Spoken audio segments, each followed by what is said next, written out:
오늘 주시는 하나님 말씀 데살로니가전서 5장 8절입니다. 5장 8절 봉독해 드리겠습니다. 우리는 낮에 속하였으니 근신하여 믿음과 사랑의 흉배를 붙이고 구원의 소망의 투구를 쓰자. 아멘. 한 주간 동안도 평안하셨나요? 또 오늘 실시간 비대면 예배에 들어오신 모든 분들을 환영합니다.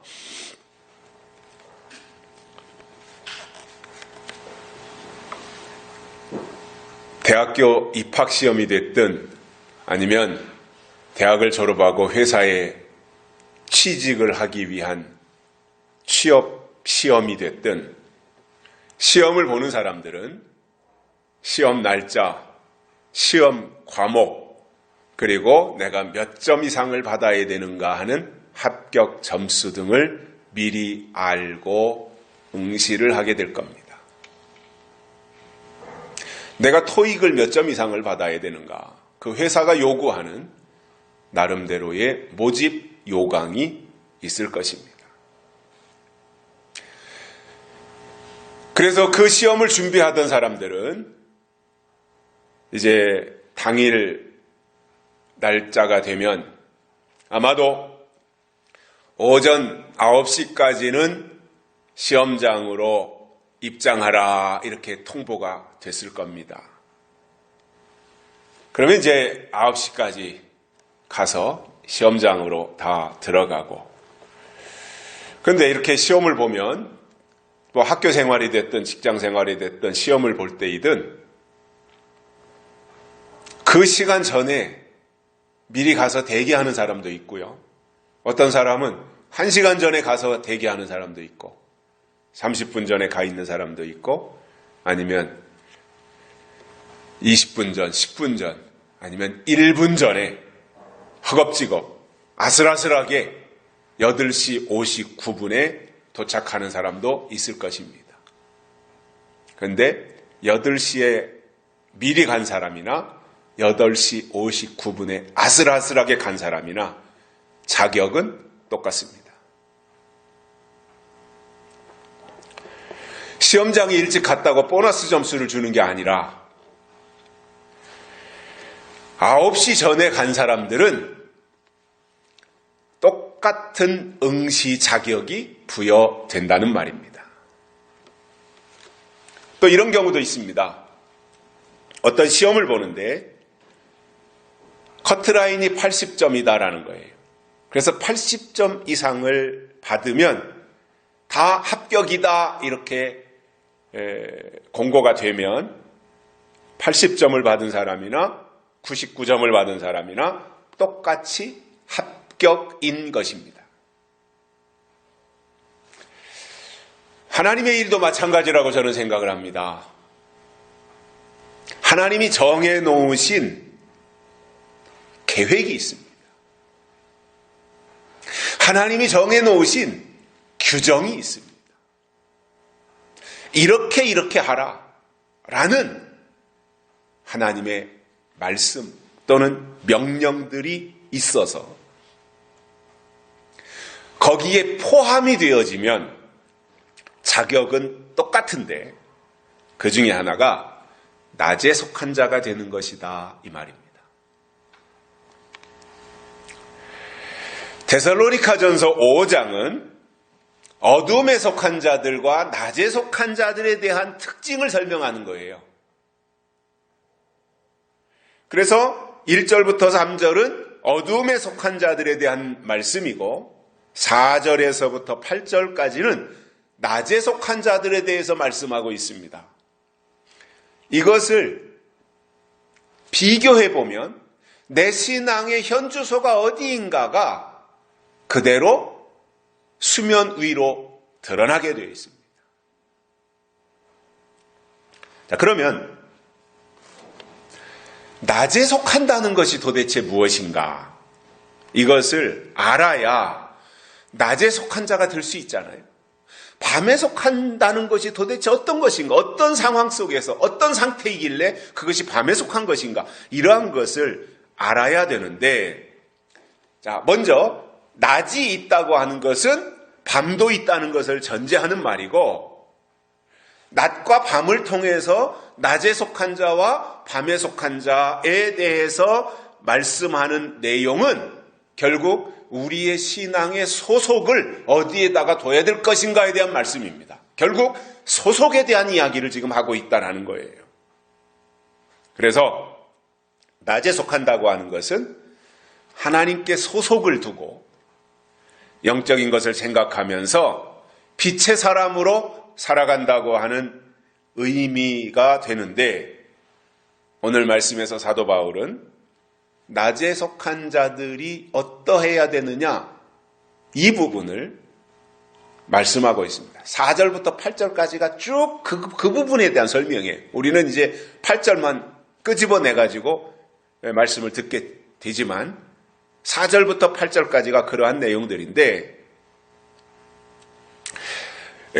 바울이 말씀한 이 오늘 내용을 통해서 낮에 속한 자들이 해야 될 일이 무엇인지 세 가지를 깨닫고 은혜를 받겠습니다. 첫째로, 낮에 속한 자들은 근신해야 됩니다. 자, 근신이라고 하는 것은 자기 자신을 살피는 거예요. 늘 살피는 거예요. 조목조목, 주도 면밀하게 자기 자신을 들여다보는 거예요. 내가 지금 바르게 가고 있는가?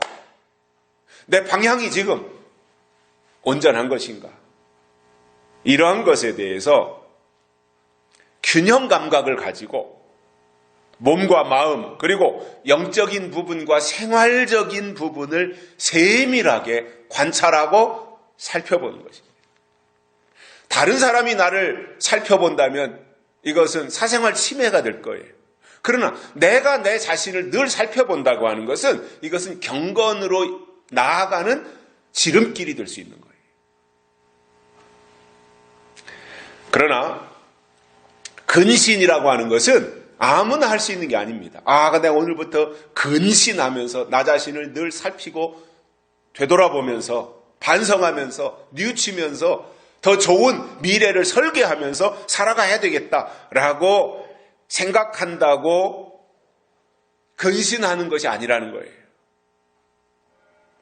근신은 누가 할 수 있느냐? 영적으로 깨어있는 사람이 다음 단계로 근신할 수 있는 겁니다. 자기를 살필 수 있는 거예요.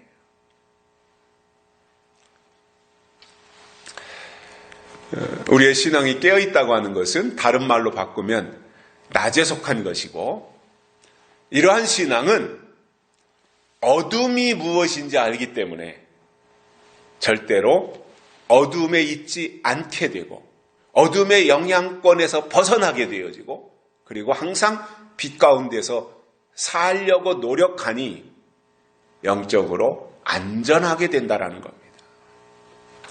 마가복음 14장 18절에서 예수님이 유월절에 제자들과 함께 만찬을 하시면서 청천벽력과도 같은 폭탄 선언을 하셨습니다. 너희 중에 한 사람 곧 나와 함께 먹는 자가 나를 팔리라, 이 말씀을 하셨어요. 지금 예수님이 제자들과 함께 음식을 잡수시는 거예요. 그 가운데서 우리가 지금 같이 모여서 음식을 먹고 있는데 이 중에, 너희들 중에 12제자들이었지 않겠습니까? 너희 중에 한 사람이 나를 팔 것이다.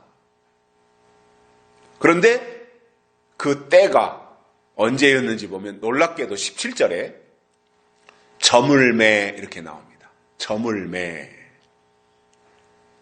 해가 저문다는 이야기죠. 대낮에가 아니라 저물 때, 해가 사라질 때, 어둠이 시작될 때, 그러한 일이 일어나게 될 것이다라는 거예요.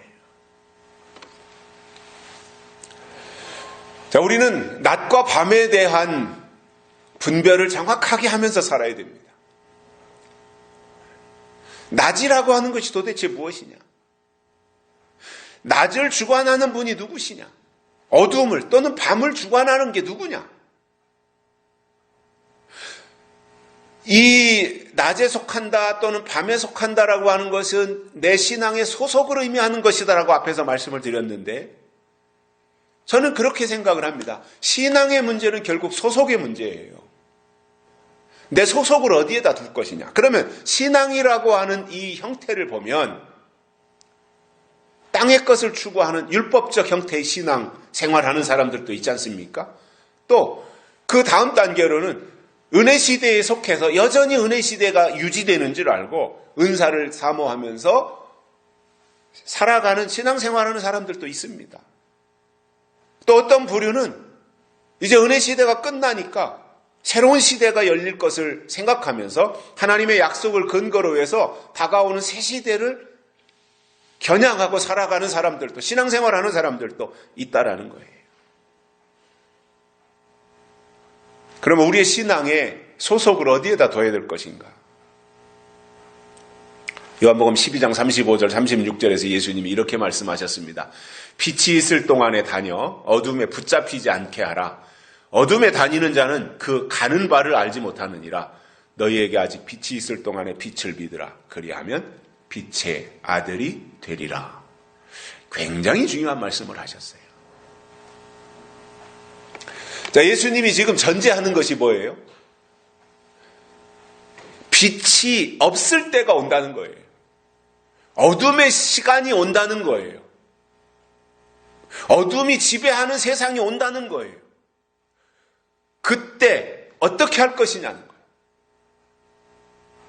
예수님은 그러한 일이 닥치기 전에 빛이 있을 동안에 아직 빛이 있으니까 빛이 있을 때 빛을 믿어야 한다고 강조하시는 거예요.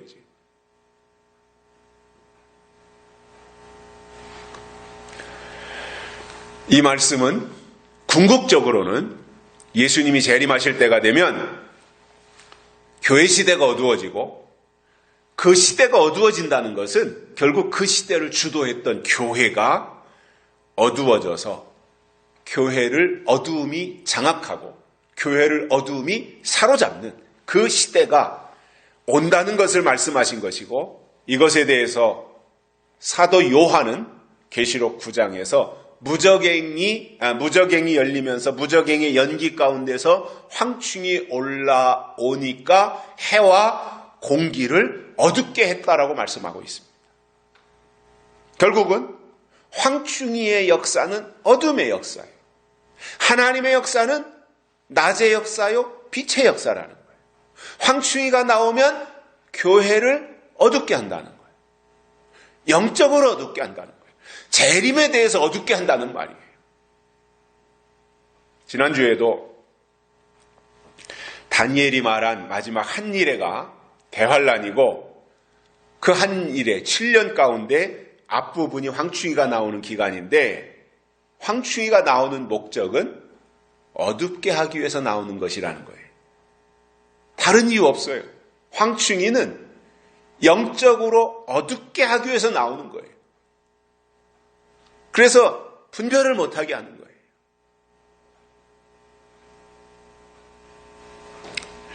그래서 이때가 되면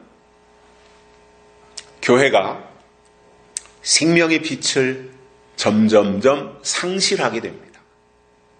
영적으로 점점 어두워져서 빛을 발하지 못하니 교회가 더 이상 있으나 마나한 존재가 되고 만다는 겁니다.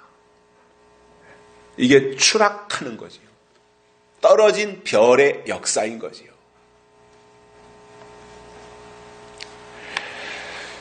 바다에는 등대가 있어서 어두울 때 빛을 비춥니다. 그런데 그 등대가 깜깜하게 칠흑같이 어두운 바다에 어느 섬이나 어느 커다란 바위 꼭대기 하나 외롭게 딸랑 서 있는데, 그 등대에서 나오는 빛이 얼마나 밝다고 온 바다를 다 비치는 건 아니잖아요. 등대의 역할이 뭐예요? 여기가 등대가 있는 위치다. 등대의 위치를 알려주는 거예요. 바다를 다 비치는 등대가 아니라 여기에 등대가 있다. 이렇게 여기에 등대가 있다. 등대의 위치를 알려주는 거예요. 그러면 항해하는 배들은 등대를 보고 자기의 방향을 정하는 거예요. 그래서 안전하게 항해를 할 수 있는 것처럼 신앙생활도 등대와 같은 교회가 있어야 신앙생활을 또는 믿음생활을 안전하게 할 수 있다는 겁니다. 그 근처를 환하게 다 비춰서 등대가 아니라 등대의 위치를 알려주어서 배가 그것을 보고 올바로 방향을 정하고 가도록 하는 역할이라는 거예요. 그래서 우리가 신앙생활 하면서 영적으로 근신한다고 하는 것은 깨어있다라는 겁니다. 그래서 이 깨어있는 자들은 성경을 통해서 시대를 보면서 자기를 살피는 거예요. 내가 지금 바로 가고 있는가? 내 신앙의 방향이 지금 제대로 가고 있는 것이냐? 내가 지금 암초를 향해서 가는 건 아니냐? 그래서 시대가 바뀔 때 어둠에 속하지 아니하고 빛에 속해서 빛의 열매를 맺고 빛의 아들로 나타난다 이 말씀입니다. 그러면 빛을 받은 빛의 아들은 할 일이 있는데 그것은 어두움을 물리치기 위해서 하나님의 빛을 밝힌다는 거예요. 여러분, 어두움을 물리치는 유일한 방법이 있습니다. 어두움은 딱 한 가지 방법으로 물리치는 길 밖에는 없어요. 어둠은 아무리 어둠을 향해서 이 어둠아 물러가라, 이 사탄아, 이 어둠의 세력아 물러가라 라고 해서 물러가는 것이 아니라 그런 말은 하나 하지 않더라도 조용한 가운데서라도 아무 소리 하지 않으면서라도 빛을 비추면 어둠은 떠나가게 되어 있습니다. 태양이 떠오르면 어둠은 사라지는 것처럼. 그래서 100와트의 빛을 비추면 그만큼의 범위에서 어둠이 틈타지 못하는 거예요. 1000와트를 비추면 그만큼 어둠은 물러가는 거예요. 제가 초등학교 5학년 때 무렵에 대산에 발전기를 통해서 전기를 공급하는 전기회사가 들어왔습니다. 그래서 그 전기회사가 크다란 발전기를 갖다 놓고 탕탕탕탕탕 발전기를 돌려서 전기를 생산해가지고 그 시내권 안에 있는 집에 전기를 팔았던 거예요. 근데 그것도 해 떨어지면서부터 밤 12시까지만 딱 그렇게 공급을 했었습니다. 자, 그 전에는 밤이 되면 맨날 등잔불을 켜놓고 별로 공부도 안 하지만 시험 때라도 공부를 하게 되면 책상에다가 촛불이나 등잔불을 켜놓고 그리고 공부를 하니까 얼마나 답답했는데 거기에 전기가 들어오니 굉장히 환하게 느꼈고 좋았던 기억이 있습니다. 그리고 나서 한 2년쯤 지났을 때 한전이 들어와서 전봇대를 세우고 그리고 전기를 공급하면서 그때부터 24시간 전기가 들어오는데 얼마나 밝고 편리하고 좋았던지 모릅니다. 그야말로 칠흑같이 어두웠던 세상이 대낮같이 밝은 새 세상이 된 것처럼 느꼈었습니다. 무슨 말이냐면 우리의 심령이 마지막 때가 되면 점점 어두워질 수밖에 없어요. 우리 양심도 어두워지고 도덕도 어두워지고 영적으로도 어두워질 수밖에 없는 거예요. 이게 항상 시대가 바뀔 때 현상이었던 거예요. 무뎌지는 겁니다. 다 모든 면에서. 그리고 그냥 타성에 젖어서 사는 세상, 신앙생활도 타성에 젖어 사는 신앙.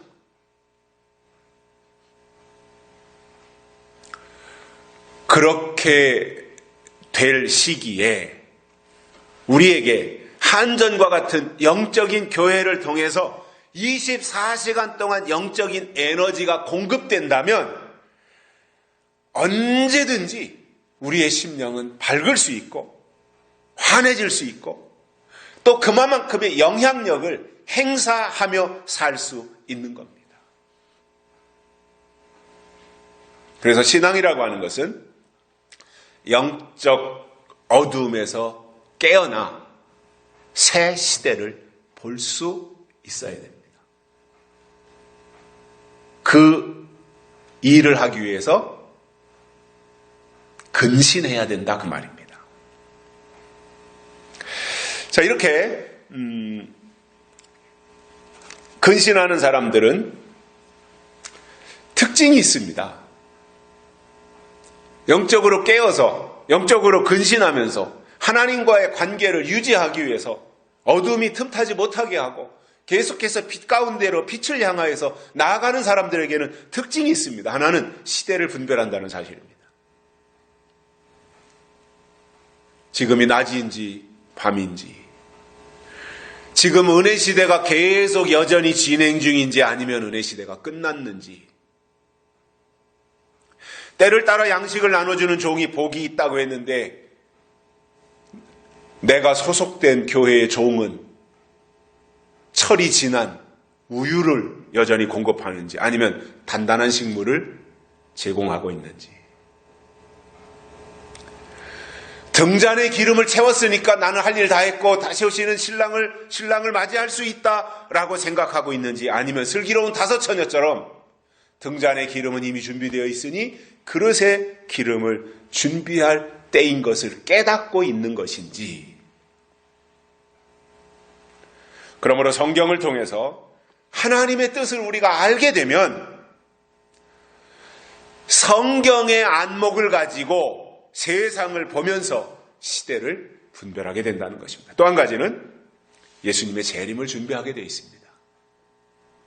근신하는 자가 깨어서 다시 오실 예수님을 맞이할 준비를 하는 거예요.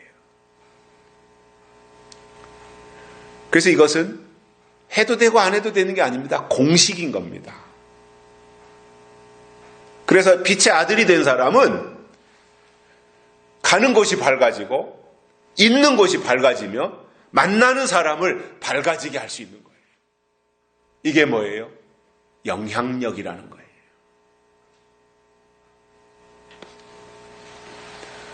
물론 그것이 한 방에 되는 건 아니에요. 빛이라고 하는 것이 어떤 사람에게는 반딧불 정도의 빛이 있는가 하면 어떤 사람에게는 등잔불 같은, 어떤 사람에게는 이 전기불 같은, 어떤 사람에게는 달빛 같은 이런 정도의 빛이 차이가 나 있으니까 그 영향력을 행사하는 것이 다 똑같이 할 수 있는 것은 아니겠지만 아무튼 우리 속에 반딧불 같은 작은 하나님의 빛이 들어왔다면 그 빛을 간직하면서 빛의 영향력을 조금씩 점점 키워나가야 된다라는 겁니다. 여러분, 빛이라고 하는 것은 결코 숨길 수 없기 때문에 반드시 나타나게 돼 있고 사람들은 그 빛을 발견하게 되어 있습니다. 두 번째로는 믿음과 사랑의 흉배를 붙여야 됩니다. 낮에 속한 자들은. 흉배라고 하는 것은요, 이 가슴을 보호하기 위해서 가슴에 붙이는 철갑이에요.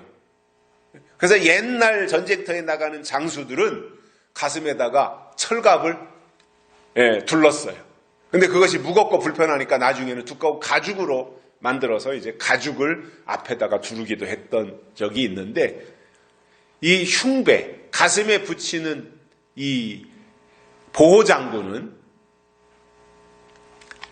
내 심장을 지키고 폐를 지키고 간을 지키기 위해서 내 가장 중요한 이 가슴 부분, 내 내장, 내 속에 있는 이 부분을 지키기 위해서 붙이는 것이 흉배입니다. 근데 그 흉배가 뭐라는 거예요? 믿음과 사랑이라는 거예요. 그러니까 흉배가 가슴을 보호하는 장비라면 그 가슴을 보호하는 장비, 그게 뭐라는 거예요? 믿음과 사랑이라는 겁니다. 즉 우리의 가슴에는 믿음이 있어야 되고 사랑이 있어야 된다는 말이에요. 먼저 믿음이라고 하는 것은 약속인 거죠. 믿음은 약속입니다. 우리가 무엇을 믿어요? 하나님이 주신 약속을 믿는 것이기 때문에 약속이 있어야 믿음도 있는 겁니다. 그런데 오늘 많은 사람들이, 특히 신앙생활을 한다고 하는 사람들이 착각하는 것이 이 부분입니다. 뭐냐면 교회 다니면 믿음이다 이렇게 생각하는 거예요. 통성기도를 하면서 내가 믿습니다를 세게 하면 이게 믿음이다 이렇게 생각하고 있는데 그것은 엄청난 착각이고요. 그 정도로 알고 있는 수준이라면 그것은 갓 태어난 어린아이의 수준밖에는 안 됩니다. 정말 신앙이 성숙하고 장성한 사람들은 하나님이 주신 약속을 깨닫고 그 약속을 통해서 주시는 예언의 말씀으로 믿게 되어 있습니다. 그 다음에 사랑이라고 하는 사랑의 흉배, 믿음의 흉배는 약속이라고 했고 사랑의 흉배는 이 사랑이라는 것이 뭐냐면 하나님이 주신 계명을 지키는 것이 사랑하는 것입니다. 그런데 계명을 지키려면 계명이 뭔지 알아야 되는데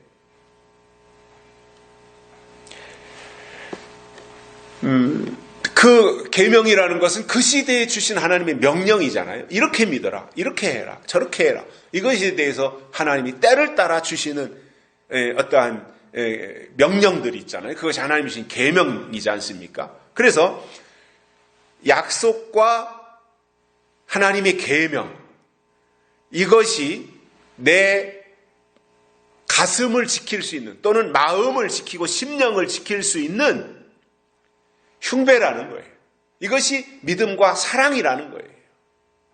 에베소서 6장에 보면은 하나님의 전신갑주에 대해서 말씀하면서 흉배가 나오는데 하나님이 주신 약속과 그 시대에 주신 계명이 있어야 내 심령을, 내 마음을 보호할 수 있다는 거예요. 믿음이 없는데 뭘로 내 마음을, 심령을 보호하겠습니까? 계명이 없는데 무엇으로 내 영혼을 보호할 수 있겠습니까?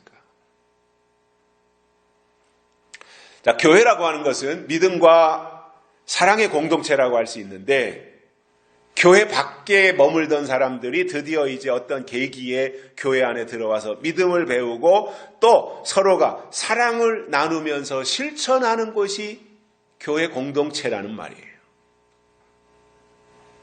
특히 데살로니가 교회는 믿음과 사랑을 함께 붙잡고 실천했던 교회였고 그래서 데살로니가 전서 1장에 보면 믿음의 역사와 사랑의 수고가 함께 공존했던 교회였다 이겁니다.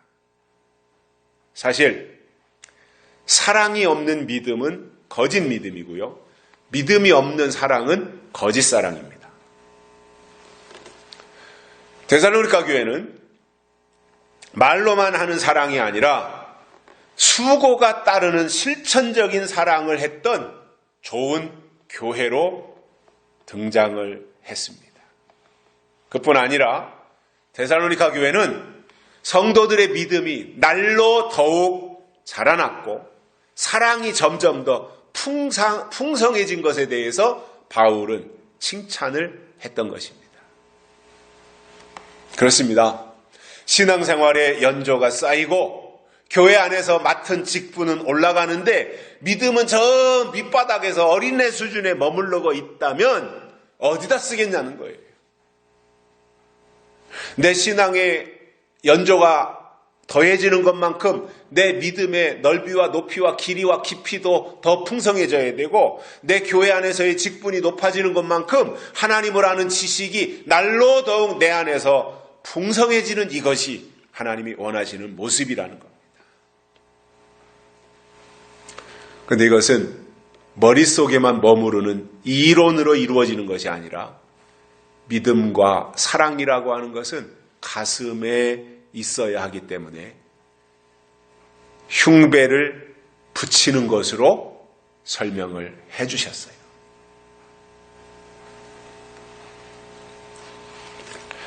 그래서 살아있는 신앙은 머리로 믿는 것이 아니라 가슴으로, 머리로 사랑하는 것이 아니라 가슴으로 사랑하는 것이다. 머리로 사랑하면 돌아버리는 거예요. 요즘은 그런 사람들이 없는 것 같은데, 저희들 어렸을 때만 해도 저희보다 몇 년 선배들 되는 사람들이 뭐 어쩌다 정신이 뭐 돌아가지고 헷가닥 해가지고 흔히 말하는 미쳤다라고 하는 사람들이 이제 동네에 있는데, 그 사람들을 보면 이렇게 나중에 이제 커서 추적해 보니까 그 사람들이 뭐 실연을 당했다든가 엄청난 상처를 받아가지고 거기에 머리로 막 몰두해 있다가 정신 이상이 되는 현상을 보여준 거거든요. 진짜 사랑은 머리로 하는 것이 아니라 가슴으로 해야 된다는 것이고, 믿음도 머리로 믿는 것이 아니라 가슴으로 믿어야 된다, 그 말이에요.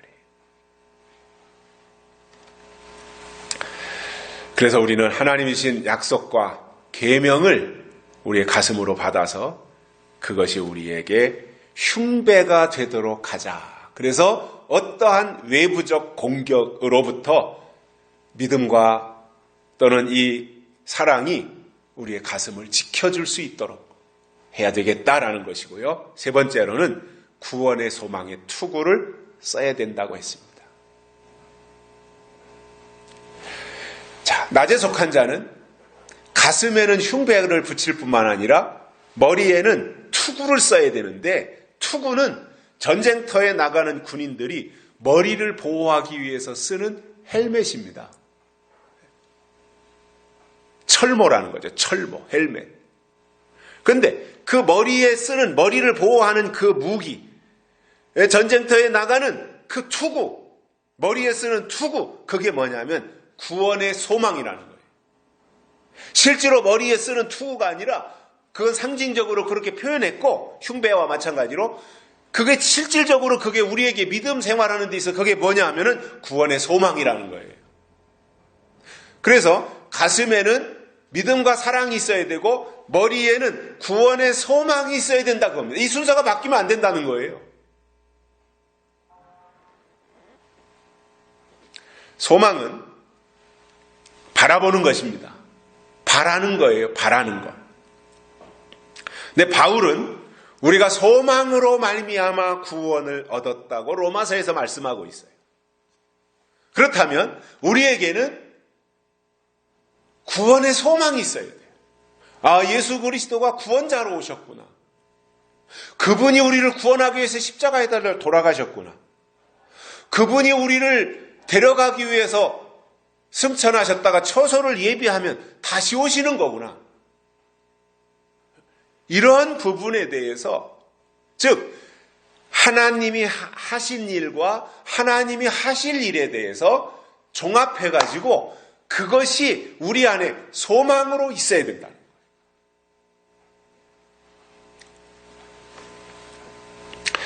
그런데 이 소망이 어디서 나오느냐 하면, 소망은 절대로 내 속에서 나오는 게 아닙니다. 내 머릿속에서 소망이 나올 수가 없습니다.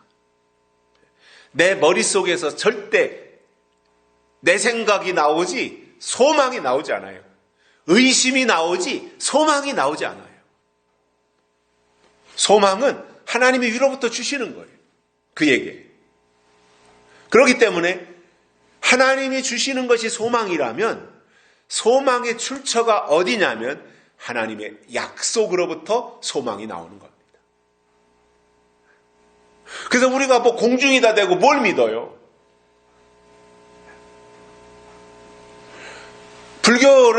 불교를 신봉하는 사람들은 뭐 수시로 이제 절간에도 가고 또 미신처럼 해가지고 어디 가서 빌기도 하고 하는데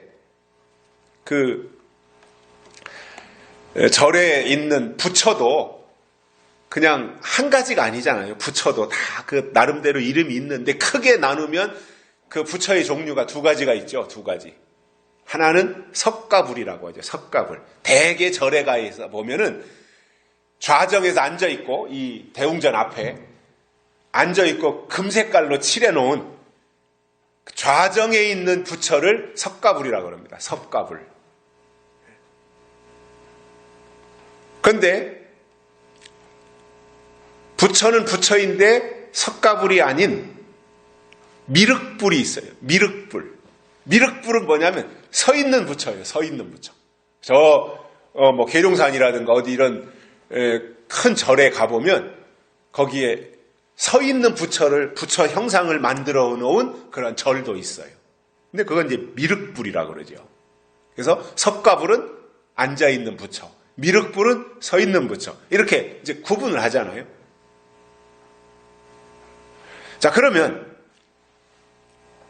그 나름대로 이제 정해놓은 미륵불의 역할이 있을 거고, 나라를 수호한다든가, 어떠한 역할들이 있겠죠. 또, 석가불은 석가불 나름대로의 중생을 살핀다든가 하는 어떠한 역할들이 있지 않겠습니까? 그런데, 아무리 내가 미륵불 앞에 갔든 석가불 앞에 가든, 거기 가서 천일 기도를 하든, 이렇게 한다 그래서, 부처 앞에 가서 내 머릿속에 소망이 생기지 않아요. 일반 세속적인 모든 종교들은 부처가 됐든 유교가 됐든 무속신앙이 됐든 현재적인 거잖아요. 현재적인 거. 그저 평안하고 잘 되고 모든 것들이 다 형통하고 이런 것들이잖아요. 어쩌다 이렇게 등산을 한다든가 할 때 지나다가 이제 목말라서 약수터 있는데 가서 보면은 대개가 조그만 절이든 큰 절이든 절이 있는데 절마다 항상 하는 것이 뭐예요? 거기 시주를 받거든요. 시주. 근데 시주를 받는데 제일 많이 하는 게 뭐냐? 기왓장 갖다 놓고 기왓장에다가 뭐라고 써요, 거기다가. 우리 가정에 평안을 기원한다, 아무개. 이렇게 써놓고, 그러면 이제 그거를 가지고 모아서 절을 질 때 지붕에 얹고, 이렇게 하잖아요. 근데, 그러한 과정 속에서, 아무리 기왓장에다가 평강을 한다 그래서 평강이 되는 것도 아니고, 그건 자기 마음속에 하다 희망사항인 거지. 희망과 소망은 다르다고 말씀을 드렸잖아요. 희망은 내 마음속에서 우러나는 것이 희망이고, 소망은 위로부터 내려오는 것이 소망이라 그랬잖아요. 그래서 희망은 내 생각이 출처이지만 소망은 하나님의 약속으로부터 임하는 것이 소망인 거잖아요. 우리에게 중요한 것은 희망이 아니라 소망인 거예요. 내가 바라는 것은 희망이에요. 약속을 근거로 해서 기다리는 것은 소망인 거예요. 우리에게 중요한 것이 뭐예요? 소망이 중요한 거예요. 우리는 소망으로 말미암아 구원을 받는, 우리는 근거와 출처를 분명히 가지고 있는 사람들이에요.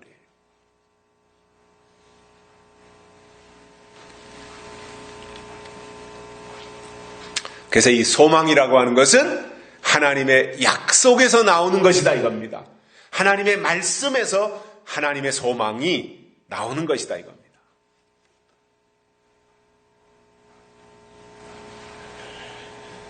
제가 가끔씩 가는 천국과 오는 천국이라는 표현을 쓰는데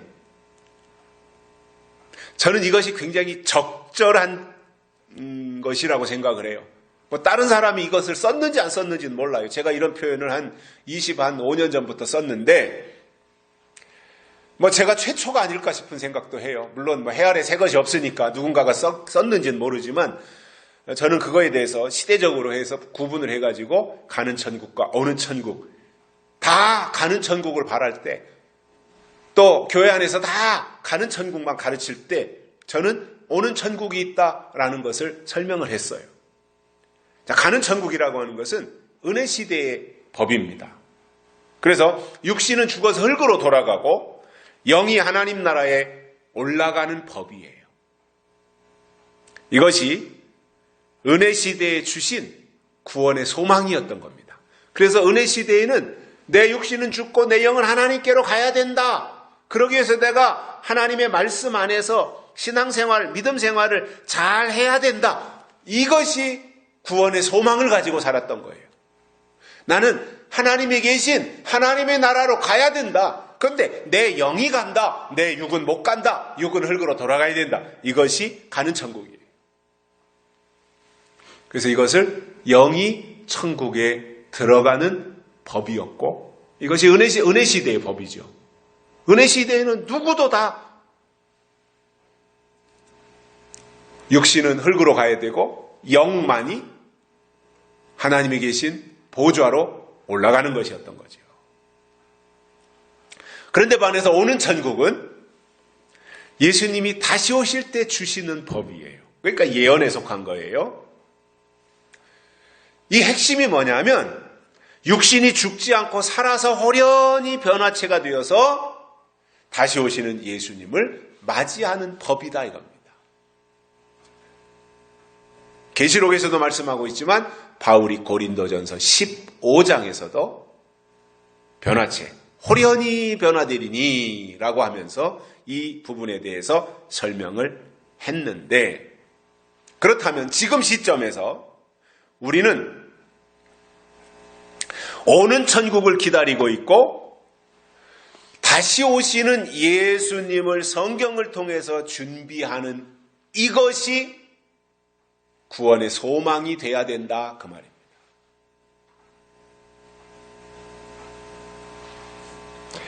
요한계시록 7장에 보면 예수님이 다시 오시기 직전에 구원의 소망을 주시기 위해서 14만 4천을 부르시는데, 그들은 공통점이 뭐냐면 예언의 말씀을 통해서 될 일을 깨닫고 이마에 하나님의 인치심을 받은 자들이다 이거예요. 이것이 구원의 소망의 투구라고 성경은 말씀하면서, 이렇게 되면 하나님의 인치심이 머리에 있으니, 이마에 있으니 인치심이 내 머리를 보호한다 이겁니다. 인치심이 구원의 소망이 되어서 내 머리를 보호해 준다 이겁니다. 그러면 머리를 어떻게 상처나지 않게 다치지 않게 보호한다는 말이 아니라, 머리가 헷갈리게, 생각이 헷갈리게, 혼동스럽게, 혼란스럽게 만드는 일 앞에서 당황하거나 흔들리지 않고 계속해서 약속을 바라보며 나갈 수 있게 된다는 거예요. 대환란이라는 게 뭐예요? 혼란스러워지는 거예요.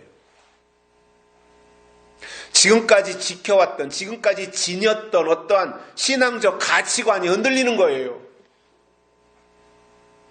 거기로부터 누가 보호받느냐? 하나님의 인치심을 받은 자들이 보호받을 수 있다는 겁니다. 그래서 계시록에서 말씀하는 될 일 중 하나가 앞으로 교회 환란이 다가오는데, 환란이 오는 이유는 잘 믿는 사람과 잘못 믿는 사람, 즉 약속의 말씀으로 믿은 사람과 때가 지나가 버린 묵은 말씀으로 믿은 사람을 구분하시겠다 이거예요. 그래서 그동안에는 약속으로 믿은 사람들, 그동안에는 예언의 말씀으로 구원의 소망의 투구를 쓰고 하나님의 빛을 우리가 간직하고 신앙생활을 해왔지만 영향력이 없었어요. 왜냐? 은혜 시대가 끝날 때까지, 이게 해가 완전히 서쪽으로 기울어서 이제 해가 넘어가면 그때부터 이제 땅거미가 지고 점점 어두워지잖아요.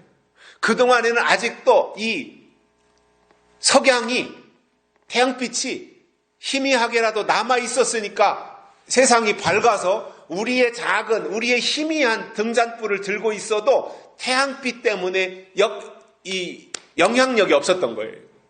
아니, 태양이 있는데 내가 등잔불을 켠들 그게 무슨 의미가 있어요?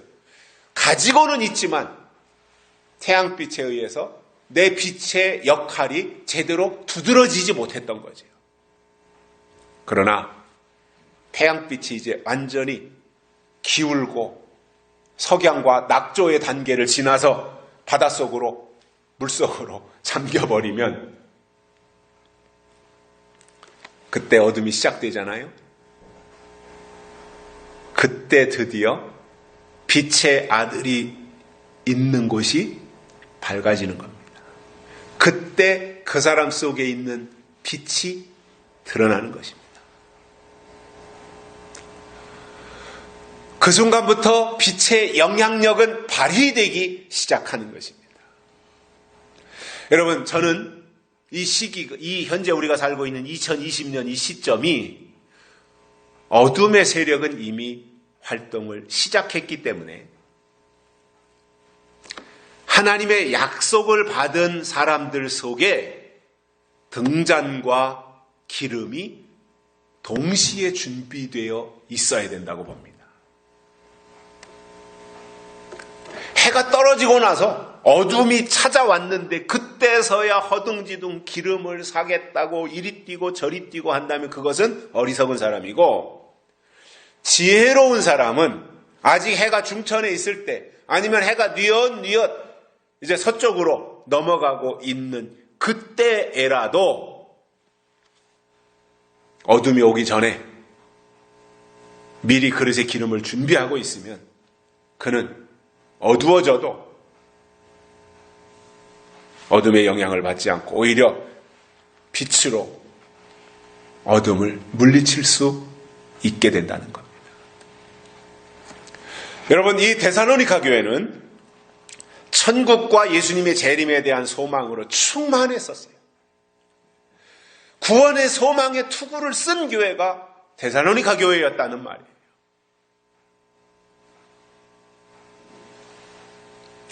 우리도 그렇게 믿고 살아야 되는데, 요즘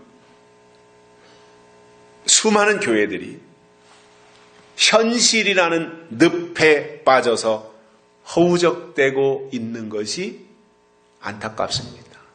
그리고 그런 것들이 보이기 시작했습니다. 그러다 보니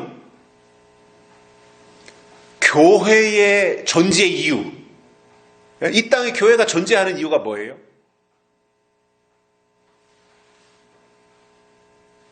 죄인을 구원시키고 죄인들을 그래서 교회 안으로 인도해서 교회 안에 있는 사람들을 천국으로 인도하기 위해서 필요한 것이 교회예요. 그래서 세상에 빠져있던 죄인들을 교회로 건져내고 교회에서 훈련시켜서 천국 백성으로 만드는 것이 교회 존재의 이유라고 생각해요. 예수 믿는다는 게 그런 거잖아요. 그런데 교회가 약속을 잃어버리고 현실의 늪에 빠지다 보니까 교회가 지향해야 될 궁극적인 목표인 천국을 잃어버렸어요. 여러분, 교회가 천국이 없다면, 교회가 천국으로 인도해야 될 교회가 천국을 알려주지 못한다면, 천국을 말하지 않는다면 더 이상 교회는 존재할 이유가 없는 거예요. 가치가 없는 거예요. 그러면 교회가 천국을 말하지 않는다는 근거가 뭐냐? 땅의 것을 말하고 땅의 복을 하늘의 복보다도 더 강조하고 현실적인 것을 말하지 미래지향적인 약속을 말하지 아니하고 있고, 이러한 것들이 다 땅에 속했다고 하는 증거이고 목표를 잃어버렸다고 하는, 천국을 잃어버렸다고 하는 심각한 병에 들었다는 것입니다.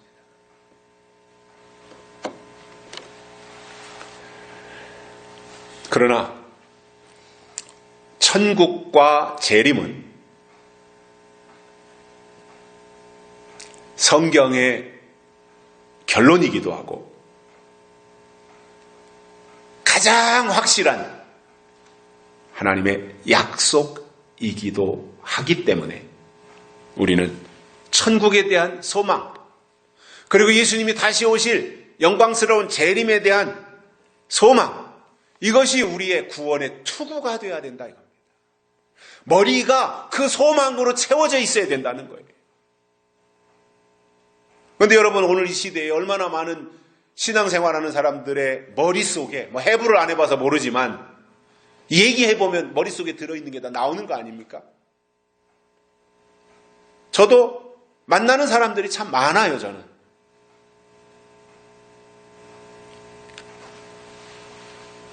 특히 교회 안에 오랫동안 신앙생활하고 교회에 중직 직분을 가지고 계신 장로님이라든가 이런 분들을 만나면 저는 관심을 가지고 이렇게 자연스럽게 신앙적인 이야기를 할 기회가 있는데, 뭐 제가 그분들을 무시하는 건 아니지만 이야기를 해보면 신앙이 아직도 저 초보 단계에 머물러 있더라는 거예요. 예수님이 재림하신다라고 하는 것은 막연하게는 알고 있어요. 추상적인 상태로 알고 있어요. 그러지 그것이 구체적으로 우리가 살고 있는 이 현실 속에 하나님의 나라가 임하고 오는 천국이 이루어지고 예수님의 재림이 이 땅에서 이루어지는 것에 대해서 구체적인 생각들을 가지고 있지 않아요. 왜 그렇겠습니까? 배우지 못한 거예요. 알려주지 않은 거예요. 그 책임이 누구에게 있어요? 지도자들한테 있는 거예요. 그냥 순종만 가르쳤어요. 교회 오면 순종하세요. 순종하세요. 순종만 가르쳤지 그들이 하나님의 군대로서 어떻게 악한 마귀 사탄과 싸우고 사탄의 정체를 알려주고 하나님의 하실 일을 알려주어서 하나님의 군대가 되는 것에 대해서는 알려주지 않은 거예요. 그게 불법이라는 겁니다.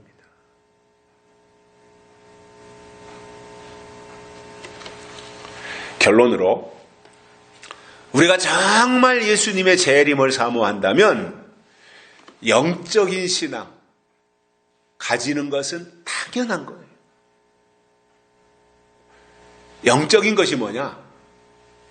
사람들이 오해를 해요. 영적인 것 하면 말이에요. 입에다 거품 불고 기도하면서 뭐 뒤집어지기도 하고 뭐 방언도 하고 예언도 하고 뭐 이렇게 생각해요. 유치한 거예요. 물론 그것도 영적인 한 부분은 될 수 있지만 여러분, 정말 영적인 게 뭐냐면 성경적인 게 영적인 겁니다. 성경을 벗어나는 순간 그것은 영적인 거 아니에요. 하나님하고 상관없는 거예요. 성경을 떠나는 순간 그것은 불법인 겁니다. 불법도 안 되는 거죠. 그거는. 가치가 없는 거예요.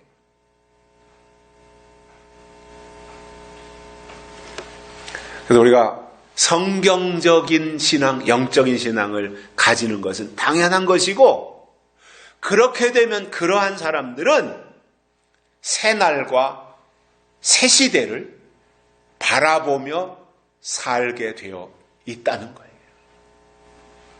이러한 신앙의 사람들은 성경의 약속을 근거로 해서 몸과 마음을 근신하게 되어 있고 가슴에는 믿음과 사랑이 머무르고 머리에는 구원의 소망으로 채워지게 된다라는 이 사실을 아시고 우리가 늘 낮에 속한 자로 빛의 사람으로 살아가시길 주의 이름으로 축복합니다.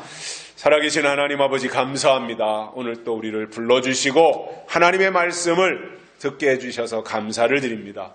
오늘도 주신 이 말씀 우리에게 깨달음으로 받아들이고 그 말씀을 인하여 우리가 늘 빛의 사람으로 낮에 속한 사람으로 살아가면서 어두움의 정체를 밝히고 어두움을 물리칠 수 있는 믿음의 사람들로 우리를 인쳐 주시옵소서.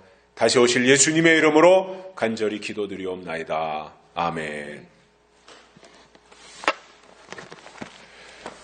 찬송가 259장 부르시면서 헌금 드리시겠습니다.